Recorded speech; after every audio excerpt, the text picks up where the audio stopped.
Hello everyone, welcome back in my chemistry classes. और हम लोग चैप्टर कवर कर रहे हैं हाइड्रोकार्बन, और जो कि पार्ट है ऑर्गेनिक केमिस्ट्री का। ऑर्गेनिक केमिस्ट्री में एक चैप्टर है हाइड्रोकार्बन। जो भी कंपाउंड हाइड्रोजन और कार्बन से मिलकर बनते हैं उन्हें हाइड्रोकार्बन बोलते हैं।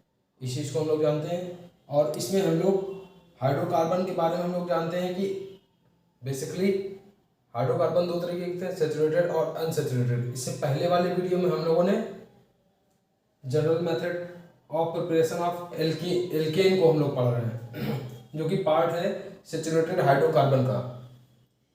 तो अब आप समझिए, उसी सीरीज में हम लोग सेकेंड पॉइंट को पढ़ने जा रहे हैं, from fatty salt. From fatty salt से हम लोग क्या बनाने वाले हैं, हम लोग पढ़ के आ रहे हैं general method of preparation of alkene. General method of preparation of alkene. उसमें हम लोग अब एल्केन को ही बना रहे हैं, किससे? फ्रॉम फैटी साल्ट से। अभी हम लोगों ने किससे बनाया था? फ्रॉम अनसैचुरेटेड हाइड्रोकार्बन से, जिसको सावित्री-सेंडर्स रिएक्शन भी बोलते हैं, जिसको हम लोग पढ़ चुके हैं। जिसमें हम लोग एल्केन से एल्केन को बनाने के लिए एल्कीन और एल्काइन का यूज कर रहे थे, अनसैचुरेटेड हाइड्रोकार्बन का। अब यहाँ पर हम लोग फ्रॉम फैटी साल्ट से अब हम लोग क्या बनाएंगे? एल्केन को बनाएंगे। इस वीडियो में हम लोग ये सीखने वाले हैं। तो थोड़ा सा आप ध्यान दीजिए। फैटी साल्ट को हिंदी में बोलते हैं वसी अम्ल, वसी अम्ल भी बोलते हैं। तो देखिए, जब सोडियम एल्कोनोइड को सोडा लाइम के साथ गर्म किया जाता है। सोडा लाइम क्या होता है? NaOH। सोडा लाइम NaOH होता है। तो जब सोडियम एल्केनोइड को सोडा लाइम के साथ गर्म किया जाता है तो एल्केन बनता है। ये क्रिया डीकार्बोक्सिलेशन कहलाती है। ये अब क्रिया क्या कहलाती है? डीकार्बोक्सिलेशन। इसी तरीके से जो हम लोगों ने सावित्री-सेंडर्स रिएक्शन को देखा था, उसमें क्या कर रहे थे हम लोग निकिल उत्प्रेरक यूज कर रहे थे। तो यहाँ पर कैटालिसिस क्या यूज करेंगे? कैटालिसिस यहाँ पर कैल्शियम ऑक्साइड यूज करेंगे, कैल्शियम ऑक्साइड। तो ये आपको याद रखना है, कैल्शियम ऑक्साइड की प्रेजेंस में। चाहे आप लिख सकते हैं, जब सोडियम एल्केनोइड को सोडा लाइम के साथ कैल्शियम ऑक्साइड की प्रेजेंस में गर्म किया जाता है तो एल्केन बनता है। आप इस तरीके से भी स्टेटमेंट लिख सकते हैं। तो अभी इसको आप नोट कर लीजिए, फिर इसको वापस से रफ करके रिएक्शन को देखते हैं क्या है। और एक चीज ये देखिए, इस रिएक्शन को बोलते क्या है? डीकार्बोक्सिलेशन अब क्रिया कहलाती है ये। उसी तरीके से जो फ्रॉम अनसैचुरेटेड हाइड्रोकार्बन से जो हम लोग एल्केन बना रहे थे, जिसको सावित्री-सेंडर्स रिएक्शन भी बोलते हैं, तो वहां पर आपने देखा था निकिल कैटालिसिस की प्रेजेंस में 200 डिग्री सेल्सियस टेम्परेचर पर अनसैचुरेटेड हाइड्रोकार्बन में हाइड्रोजन ऐड किया जा रहा था। तो वो रिएक्शन हाइड्रोजिनेशन भी कहलाती है, हाइड्रोजनीकरण भी कहलाती है। तो इस चीज को भी आप ध्यान में रखिएगा। हो सके तो आप वहां पर इस चीज को लिख लीजिए। जो सावित्री-सेंडर्स रिएक्शन है वहां पर उस चीज को बोलते हैं हाइड्रोजनीकरण अपक्रिया भी बोलते हैं, या हाइड्रोजिनेशन भी बोलते हैं, जिसे यहाँ पर डीकार्बोक्सिलेशन इस रिएक्शन को बोला जा रहा है। तो इसको आप नोट करिए, फिर इसको रख करके हम लोग समझते हैं क्या है। जब सोडियम एल्केनोइड, तो चलिए रिएक्शन को सोडा लाइम के साथ गर्म किया जाता है, तो रिएक्शन देखते हैं क्या बनती है।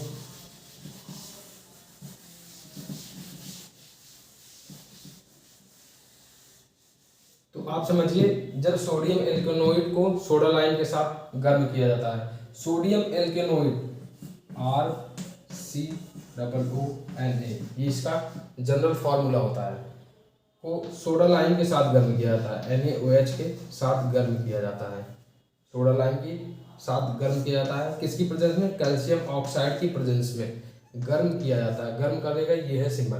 गर्म किया जाता है तो हमारा क्या बनता है? एल्केन बनता है। तो ये देखिए, ये ग्रुप कौन सा है? ये R क्या है? एल्किल ग्रुप है, एल्किल। तो एल्किल ग्रुप क्या होता है, इसके बारे में हम लोग बात पहले भी कर चुके हैं, यहाँ पे भी कर लेते हैं। एल्केन से एक हाइड्रोजन जब कम होता है तो उसको क्या बोला जाता है? एल्किल बोला जाता है। तो एल्केन का हमारा मॉलिक्यूलर फार्मूला क्या होता है? ये हमारा general method of preparation of alkane. Alkane का फार्मूला क्या होता है? CnH2n+2। ये हमारा general method of preparation of alkane. Alkane का जो मॉलिक्यूलर फार्मूला है CnH2n+2 है। तो एल्किल का फॉर्मूला क्या हो जाएगा, CnH2n+1।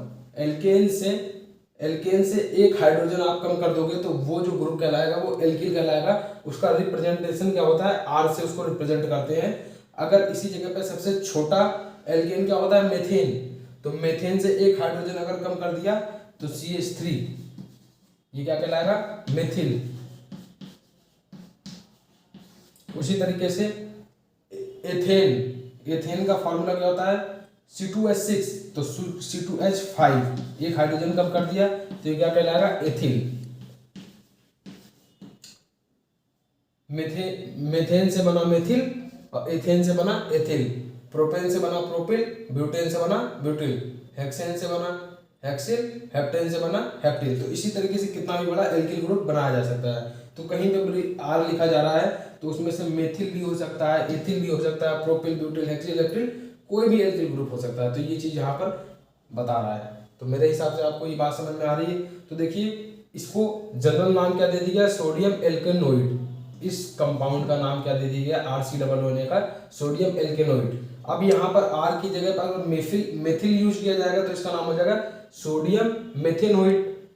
एथिल ग्रुप अगर यूज किया जाएगा तो सोडियम एथेनोइड। प्रोपिल ग्रुप अगर यूज किया जाएगा तो सोडियम प्रोपेनोइड। इस तरीके से इसका नाम होता जाएगा। लेकिन कोई भी सोडियम एल्केनोइड है उसकी क्रिया अगर सोडा लाइम से कराई जाएगी कैल्शियम ऑक्साइड की प्रेजेंस में तो क्या बनेगा, हमारा एल्केन बनेगा। तो एल्किल ग्रुप क्या होता है, एल्किल ग्रुप होता है एल्केन से एक हाइड्रोजन कम, एल्किल ग्रुप कहलाता है। तो एल्किल ग्रुप में अगर एक हाइड्रोजन ऐड कर दिया जाएगा तो क्या कहलाएगा, एल्केन कहलाएगा। तो ये आप समझिए, ये दूसरी चौक से इसको करते हैं इस तरीके से, ये समझिए एक हाइड्रोजन ये हाइड्रोजन जो यहाँ पर बचा रह गया है, ये R से अगर ऐड हो जाए तो ये कंपाउंड क्या बना देगा, RH। तो ये क्या हो जाएगा, एल्केन। ये हमारा एल्केन हो गया। और ये जो कंपाउंड है ये क्या कंपाउंड बन जाएगा, इसको आप मुझे बताइए। अब ये देखिए एल्किल था, एल्किल में क्या था, एल्केन से एक हाइड्रोजन कम, तो एक हाइड्रोजन को यहाँ पर ऐड कर दिया। ये हाइड्रोजन यहीं से लिया गया सोडा लाइम से, सोडियम हाइड्रोक्साइड भी इसको बोलते हैं। तो नाम से आप बिल्कुल कंफ्यूज मत होइएगा। तो सोडा लाइम भी जनरली बोला जा रहा है या सोडियम हाइड्रोक्साइड भी आप बोल दीजिए, कोई दिक्कत नहीं है। तो अब देखिए ये RH मिलके आपका क्या बन गया, एल्केन बन गया। और ये जो कंपाउंड बचा है ये कितना बचा हुआ है, आपको समझिए, रिएक्शन को याद नहीं करना है, रिएक्शन को समझना है। तो सोडियम कितने हैं, 1 और 2, तो Na2 हो गया। और ये देखिए यहाँ पर C और ऑक्सीजन कितने हैं, 1 2 3, तो Na2CO3। कैल्शियम कार्बोनेट हमारा यहाँ पर बन गया। इसका नाम नोट कर लीजिए आप, कैल्शियम कार्बोनेट। तो ये हमारी एक जनरल रिएक्शन बन गई। तो आप इसको नोट करिए, फिर मैं आपको कुछ रिएक्शंस करके भी दिखाता हूँ। देखिए इसी से ही हमारा मेथेन भी बन जाएगा। एथेन बनाने का भी मेथड है ये, मैं भी इसको निकालने जा रहा हूँ, आप एक बार नोट कर लीजिए, फिर मैं इस पोर्शन को रफ करूँगा। अभी जो मैंने आपको बताया एल्किल में इसका ये जनरल फार्मूला है CnH2n+1, एल्केन का था CnH2n+2। एल्किल में सबसे छोटा एल्किल है मेथिल, फिर एथिल, फिर प्रोपिल, ब्यूटिल, हेक्सिल, हेप्टिल, इस तरीके से आपका होता चला जाएगा। तो आइए देखते हैं।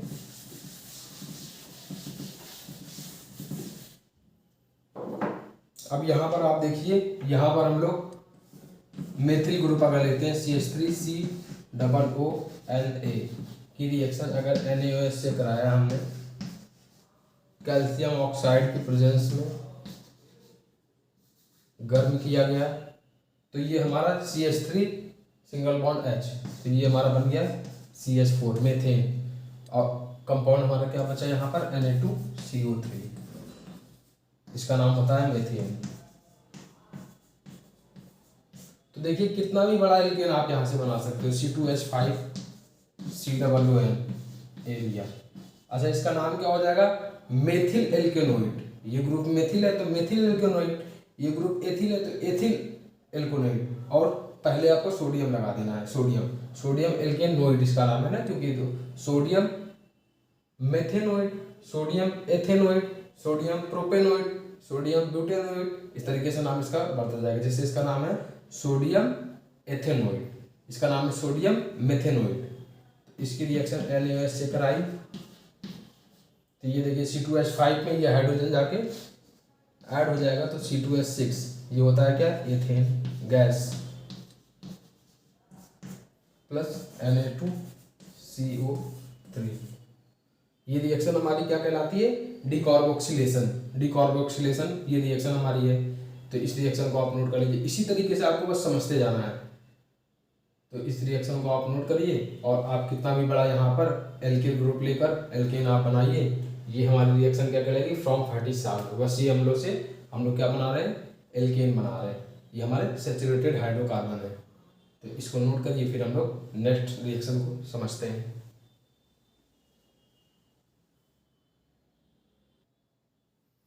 आइए देखते हैं हम लोग general method of preparation of alkene को हम लोग पढ़ रहे हैं, जिसमें हम लोगों ने पहली रिएक्शन फ्रॉम अनसैचुरेटेड हाइड्रोकार्बन से पढ़ लिया है। दूसरी हम लोगों ने पढ़ा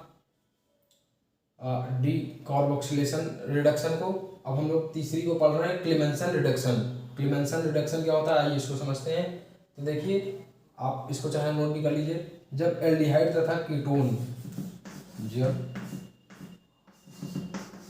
एल्डिहाइड तथा कीटोन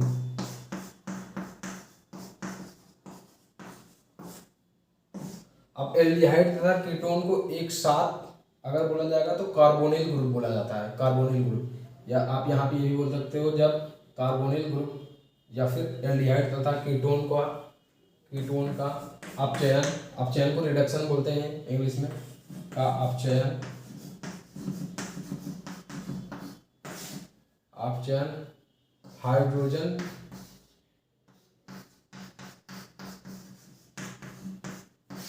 के द्वारा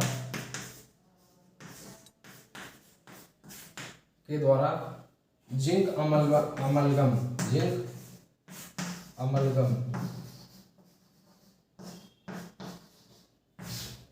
ZLHG बोलते हैं। जिंक अमलगम कैटालिसिस है और कंसंट्रेटेड HCl मतलब सांद्र HCl की उपस्थिति में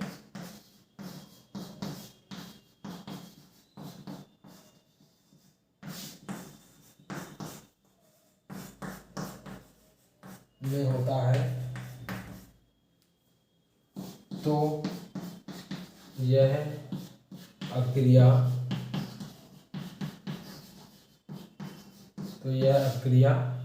क्लेमेंसन रिडक्शन कहलाती है।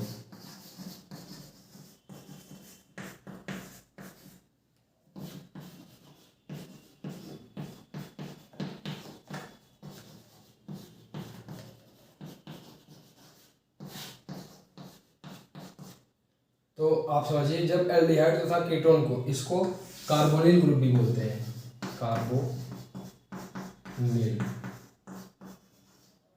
समूह या ग्रुप, समूह लिख लीजिए हिंदी में, समूह।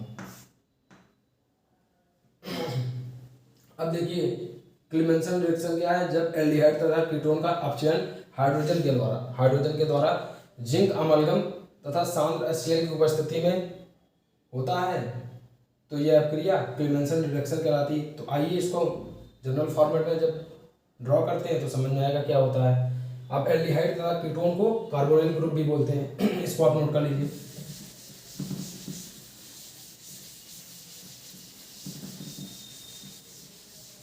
देखिए, रिएक्शन आपको समझनी है ज़्यादा से ज़्यादा, स्टेटमेंट तो आप रिएक्शन को देख के ही लिख लोगे।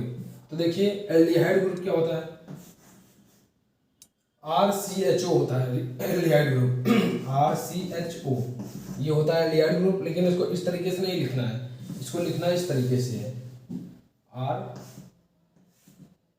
RCHO, C double bond O और H यहाँ पर लगा दिया। ये RCHO को इस तरीके से लिखा जा सकता है,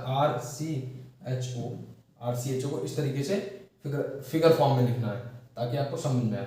तो अब देखिए, ये हमारा एल्डिहाइड ग्रुप होता है, इसको बोलते हैं एल्डिहाइड।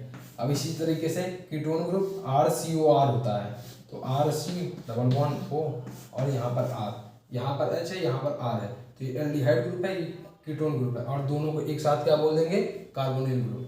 तो इसका रिडक्शन हाइड्रोजन से इसका रिडक्शन कराना है, किसकी प्रेजेंस में, जिंक अमलगम और कंसंट्रेटेड HCl की प्रेजेंस में। कैटालिसिस को जरूर याद रखिएगा, कंसंट्रेटेड HCl की प्रेजेंस में। अच्छा, एक चीज आप समझिए, जो फर्स्ट रिएक्शन थी हमारी, वहां पर कैटालिसिस यूज किया हम लोगों ने निकेल। सेकंड रिडक्शन जो हमारी थी, वहां पर कैल्शियम ऑक्साइड को हम लोगों ने कैटालिसिस के फॉर्म में यूज किया। अब यहाँ पर जिंक अमलगम और कंसंट्रेटेड HCl का यूज कर रहे हैं। तो आप में से किसी को ये पता है कि ये कैटालिसिस या फिर जिसको हिंदी में उत्प्रेरक बोलते हैं, इनका इस्तेमाल क्या है? तो आप ये समझिए, इस्तेमाल इनका सिर्फ इतना है, जो कैटालिसिस होते हैं वो अभिक्रिया को या तो तेज कर देंगे, या तो धीमे कर देंगे, या तो इसको यूनिफॉर्म अवस्था में चलने देंगे। मतलब ये रिएक्शन को बस इसकी स्पीड के लिए लगाए जाते हैं, कि मतलब कोई अभिक्रिया है वो जल्दी हो जाए, वो देर में हो जाए। अब जैसे एक तरीके से ये समझिए, आपने कैटालिसिस का अगर इस्तेमाल कर दिया तो वो रिएक्शन हो सकता है जल्दी हो जाए। जो रिएक्शन 24 घंटे में होने थी, वो हो सकता है 10 मिनट में हो जाए, या फिर 1 घंटे में हो जाए। तो इसलिए हमारा कैटालिसिस का इस्तेमाल होता है। जब कैटालिसिस पर्टिकुलर चैप्टर को हम लोग पढ़ेंगे, तो वहाँ पर कितने तरह के कैटालिसिस होते हैं, उनका यूज क्या है, एडवांटेज क्या, उन सब चीज़ को हम लोग वहाँ पर देखेंगे। अभी एक जनरल बात करी गई।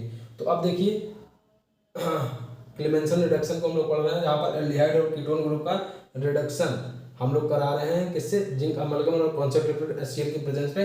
तो हमारा क्या बनता है, हमारा एल्केन बनता है। तो आइए बनाते हैं एल्केन को। तो यहाँ पर से देखिए, 2 हाइड्रोजन जो हैं यहाँ पर आ जाएंगे, और ये ऑक्सीजन इसके पास चला जाएगा, ये अभिक्रिया में होना है। तो आप समझिए, तो यहाँ पर RH, और ये 2 हाइड्रोजन यहाँ पर चले गए, तो CH2 हो गया। उसी तरीके से R, और यहाँ पर भी R लिखा हुआ है, और ये CH2 हो गया। और उसके बाद ये एक ऑक्सीजन और ये 2 हाइड्रोजन मिलके क्या बनाएंगे, H2O, वाटर रिलीज करेंगे, H2O। तो ये हमारी रिएक्शन कंप्लीट हो गई। अब यहाँ पर ये जो R है वो एल्किल ग्रुप है। एल्किल में आपका क्या आ सकता है, मिथिल आ सकता है, एथिल आ सकता है, प्रोपिल आ सकता है, और पेंटिल आ सकता है, हेक्सिल, हेप्टिल, ऑक्टिल। कितना बड़ा एल्किल ग्रुप आप लाइए, यहाँ पर रिएक्शन को परफॉर्म कीजिए, और क्लेमेंसन रिडक्शन से आप एल्केन को बनाते रहिए। तो इसी तरीके से आपको रिएक्शन को समझना है। उसके general method of preparation of alkene अभी हम लोग पढ़ रहे हैं, जिसमें हम लोग सैचुरेटेड हाइड्रोकार्बन भी इसको बोलते हैं। वो चीज़ देख रहे हैं, आप इसको नोट कर लीजिए, और फिर आप इसके कुछ एग्जाम्पल को करिए, या फिर मैं ही आपको बताता हूँ। अब देखिए, यहाँ पर अगर मैंने मेथिल ग्रुप लिया CH3, तो ये कंपाउंड हमारा यहाँ पर आ जाए कितना, CH3। तो ये हमारा कंपाउंड क्या हो गया, CH3 सिंगल बॉन्ड CH3। ये हो गया हमारा एथेन, इसका नाम एथेन हो गया। आपको समझ में आ रहा होगा। उसी तरीके से यहाँ पर अगर मैंने लिया CH3 और यहाँ पर CH3 लिया, ये देखिए एक कंपाउंड कीटोन ग्रुप लिया जहाँ पर CH3 है। तो अब यहाँ पर भी CH3 आ गया हमारा, और यहाँ पर भी CH3 आ गया। तो CH3 single bond CH2 single bond CH3, तो ये हो गया हमारा प्रोपेन। तो ये देखिए एल्केन को हम लोग बना रहे हैं, और ये हमारा जिंक अमलगम है, कंसंट्रेटेड HCl है, ये एल्डिहाइड ग्रुप है, ये कीटोन ग्रुप है। और नेमिंग वगैरह में भी आप ज़्यादा मत इन्वॉल्व होइएगा, क्योंकि अभी जब हम लोग IUPAC को पढ़ेंगे तो हम लोग इसकी नेमिंग एक साथ वहाँ पर समझ लेंगे। अभी आप रिएक्शन को समझिए, ठीक है, इसको आप नोट करिए, फिर हम लोग अपनी नेक्स्ट रिएक्शन को देखते हैं। आइए हम लोग 4th मेथड देखते हैं, general method of preparation of alkene को हम लोग पढ़ रहे हैं, जिसमें हम लोगों ने अनसैचुरेटेड हाइड्रोकार्बन से हम लोगों ने पढ़ लिया है, और डीकार्बोक्सिलेशन भी हम लोगों ने पढ़ लिया है। और उसके बाद अभी हम लोगों ने 3rd पढ़ा था, जिसको अब हम लोग 4th पॉइंट को पढ़ने जा रहे हैं, जिसमें क्या है, फ्रॉम ग्रिग्नार्ड रीजन से हम लोग general method of preparation of alkene को पढ़ने जा रहे हैं। तो अब ये समझिए क्या होता है ग्रिग्नार्ड रीजन। ग्रिग्नार्ड रीजन को ही क्या बोलते हैं, एल्किल मैग्नीशियम हाइलाइड। क्या बोलते हैं, alkyl magnesium halide. Grignard reason बोला जाए या मैग्नीशियम या एल्किल मैग्नीशियम हाइलाइड बोला जाए या ऑर्गेनो मेटेलिक कंपाउंड या फिर कार्ब धात्विक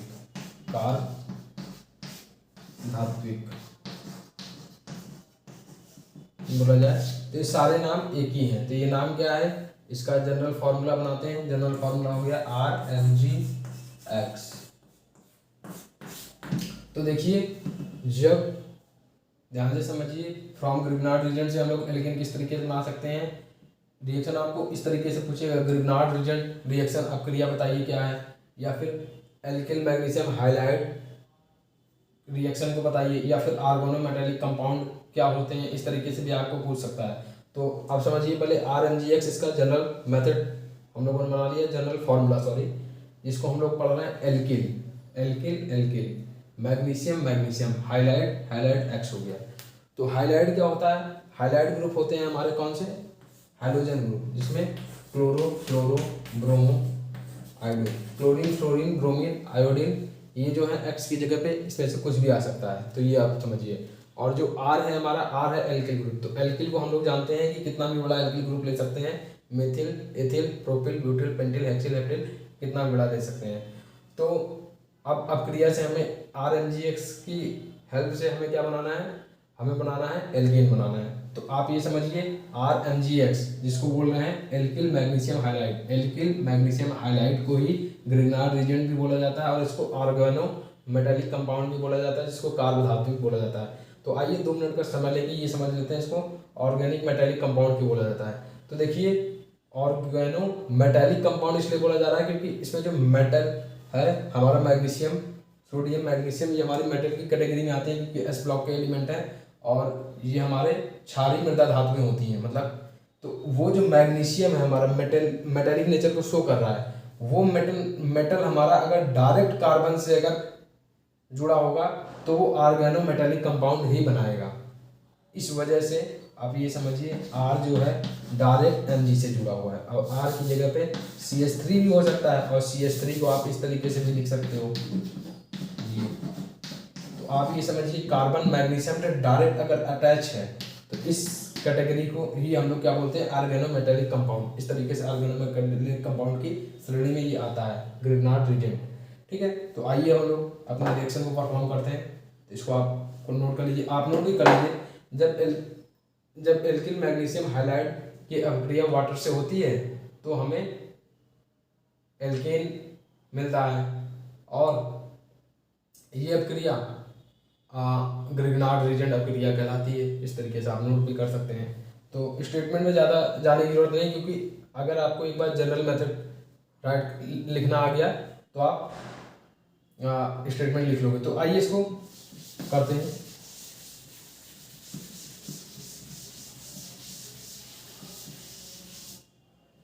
तो आप देखिए यहाँ पर RMgX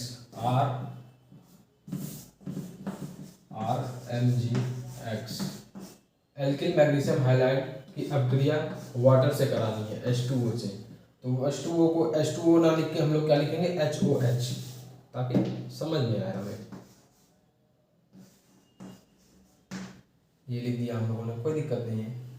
तो कि अभिक्रिया जब वाटर से कराई जाएगी तो आप समझिए कंपाउंड क्या बनेगा, हमारा एल्केन बनेगा।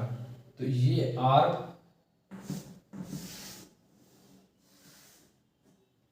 ये H जो है वो R से जाके जुड़ जाएगा, तो R single bond H plus, तो ये क्या हो गया, हमारा एल्केन हो गया।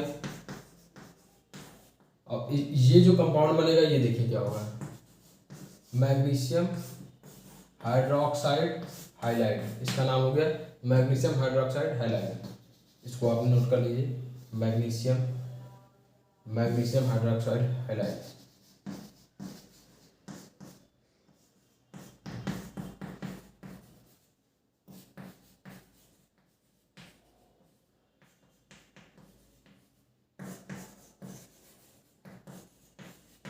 और हाइलाइट ग्रुप जो है जहाँ पर एक्स लिखा है, एक्स की जगह पर कुछ भी आ सकता है, क्लोरीन, क्लोरीन, ब्रोमीन और आयोडीन। हम लोग समय समय पर किसी भी चीज़ को यहाँ पर इस्तेमाल कर सकते हैं। और एल्किल, एल्केन जो ये बना है, ये जो एल्किल ग्रुप है, एल्किल की जगह पे कुछ भी आ सकता है, मिथिल आ सकता है, एथिल आ सकता है, propyl, butyl, pentyl, hexyl, heptyl, कितना बड़ा ग्रुप आ सकता है। तो इस जनरल फॉर्मेट को आप नोट कर लीजिए। फिर उसके बाद हम लोग यहाँ पर रिएक्शन को परफॉर्म करते हैं। यहाँ पर लेते हैं हम लोग एल्किल ग्रुप मेथिल, मेथिल को लेकर रिएक्शन को बनाते हैं Mg। और यहाँ पर आप हाइलाइट ग्रुप में कोई भी हाइलाइट ग्रुप ले लीजिए आप, जैसे मैं यहाँ पर क्लोरीन अगर ले लेता हूँ, क्लोरीन, तो इसका नाम क्या हो गया, अभी इसका नाम क्या था, एल्किल मैग्नीशियम हाइलाइड। तो मेथिल मैग्नीशियम क्लोराइड, इसका नाम हो गया मेथिल मैग्नीशियम क्लोराइड। इसी तरीके से यहाँ पर अगर एथिल ग्रुप ले लिया तो एथिल मैग्नीशियम क्लोराइड, अगर यहाँ पर ब्रोमीन ले लिया तो मेथिल मैग्नीशियम ब्रोमाइड, अगर यहाँ पर आयोडीन ले लिया तो मेथिल मैग्नीशियम आयोडाइड। इस तरीके से इसका नेमिंग चेंज होता रहेगा। तो आइए इसकी रिएक्शन कराते हैं H2S से, वाटर से कराते हैं। इसका नाम क्या हो गया, मेथिल मैग्नीशियम क्लोराइड, नोट कर लीजिए।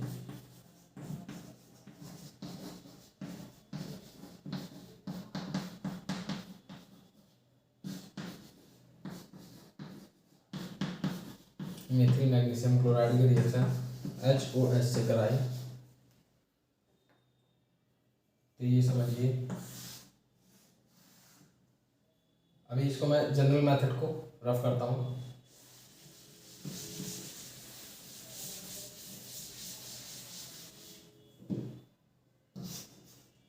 तो ये देखिए CH3 सिंगल बॉन्ड H, तो ये क्या बन गया, methane plus magnesium hydroxide halide यानी क्लोराइड, तो इसका नाम हो गया मैग्नीशियम हाइड्रोक्साइड क्लोराइड बन गया। और ये हमारी मेथेन गैस हो गई। इसी तरीके से आप कोई भी एल्किल लीजिए और कोई भी हाइलाइट ग्रुप लीजिए और रिएक्शन को आप परफॉर्म कर सकते हैं।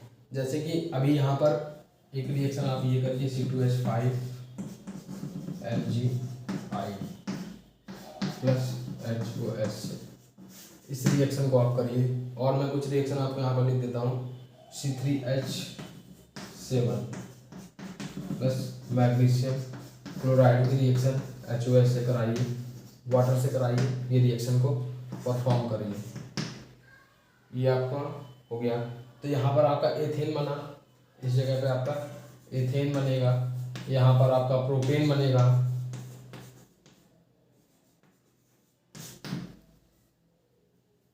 अगर आप समझ पा रहे हो तो करिए, नहीं तो मैं तो बता ही रहा हूँ आपको। अब इसको मैं रफ करता हूँ। आइए इस रिएक्शन को अब देख लेते हैं। अब देखिए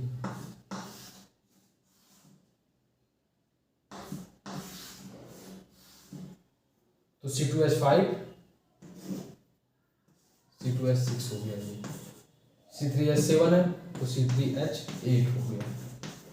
और कंपाउंड Mg है तो Mg hydroxide iodide plus Mg magnesium hydroxide chloride, ये कंपाउंड बन गया।